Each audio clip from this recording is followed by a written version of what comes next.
राजस्थान सरकार भले ही कोरोना से जंग में बड़ी कामयाबी का दावा करती है, लेकिन प्रदेश में हुई विधायकों की बाड़ेबंदी इस दावे पर पानी फेरने का काम कर रही है। सरकार के होटल में कैद होने का नतीजा ये रहा कि प्रदेश में कोरोना हर दिन नए रिकॉर्ड बना रहा है। कोरोना से मरीजों की मौत का बढ़ता आंकड़ा भी चिंता बढ़ा रहा है। इतना ही नहीं, अब प्रदेश में कोरोना जांच के नाम पर चल रहा खेल कई सवाल खड़े कर रहा है। आखिर कैसे, देखिए इस रिपोर्ट में। देश नहीं बल्कि पूरी दुनिया के लोग तारीफ करते हैं राजस्थान की।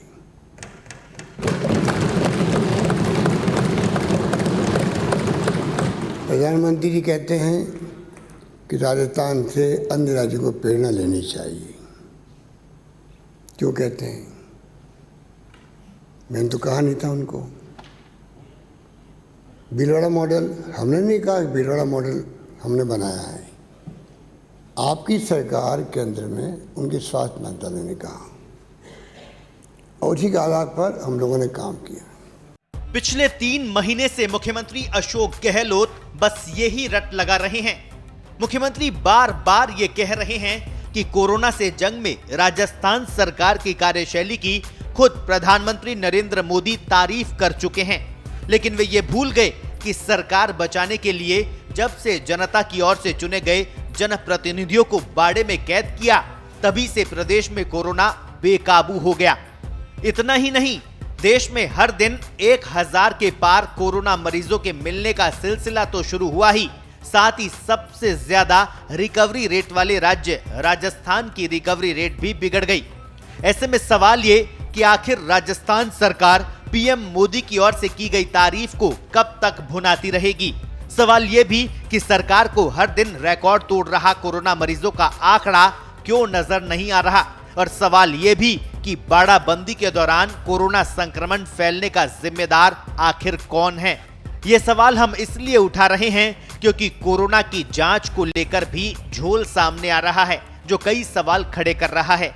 देखिए ना, हाईकोर्ट के मुख्य न्यायाधीश इंद्रजीत महांती की गुरुवार को जांच हुई तो उनमें कोरोना की पुष्टि हो गई।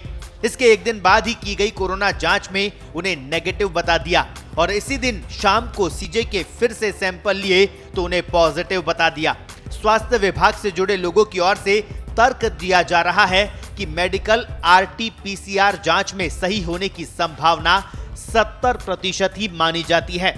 यह हाल न्याय के मंदिर के मुखिया मुख्य न्यायाधीश की जांच को लेकर है, तो अंदाजा लगाइए आम आदमी का क्या होता होगा।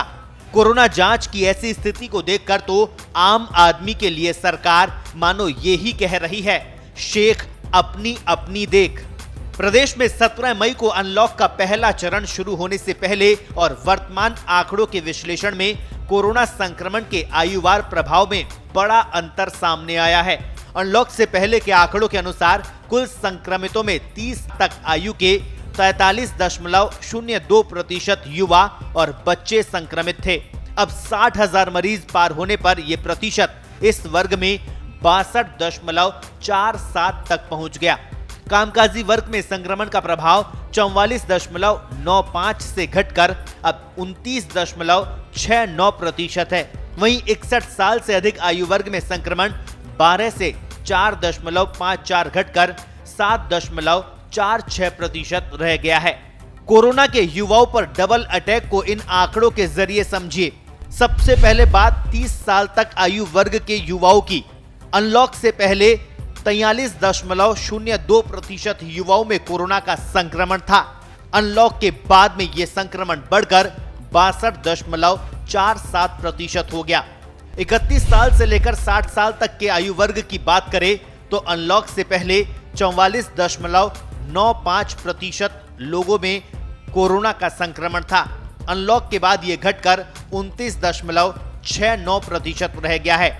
वहीं 61 साल से अधिक उम्र वाले लोगों की बात करें तो अनलॉक से पहले 12% लोग कोरोना संक्रमित थे, जब अनलॉक के बाद यह घटकर 7.46% रह गया है। अब आपको पिछले 2 दिन के आंकड़ों के आधार पर कोरोना की ताजा स्थिति से भी रूबरू करवाते हैं। प्रदेश में शनिवार और रविवार को कोरोना कहर बनकर टूटा। शुक्रवार रात 9 से रविवार रात 9 बजे तक प्रदेश में 48 घंटे में 30 मरीजों की जान गई। 2604 नए मरीज मिले। शनिवार को रिकॉर्ड 1287 और रविवार को भी रिकॉर्ड 1387 नए मामले मिले। शनिवार को 16 और रविवार को 14 लोगों की मौत हुई। अब प्रदेश में कुल मरीजों की संख्या 60,000 के पार पहुंच गई। 20,000 नए मरीज मिलने की गति 124 से घटकर मात्र 17 दिन रह गई है। इन 2 दिनों में प्रदेश में सर्वाधिक 296 मरीज जोधपुर में मिले। अलवर में 239, बीकानेर में 211, जयपुर में 231, कोटा में 195 नए मरीज मिले। इन्हें मिलाकर प्रदेश में अब तक 61,296 संक्रमित मिल चुके हैं। कुल 876 मरीजों की मौत हो चुकी है। ये आंकड़ा रविवार तक का है। बहरहाल जरूरत इस बात की है कि जिस तेजी से कोरोना फैल रहा है उसी तेजी से उससे निपटने के उपाय किए जाए।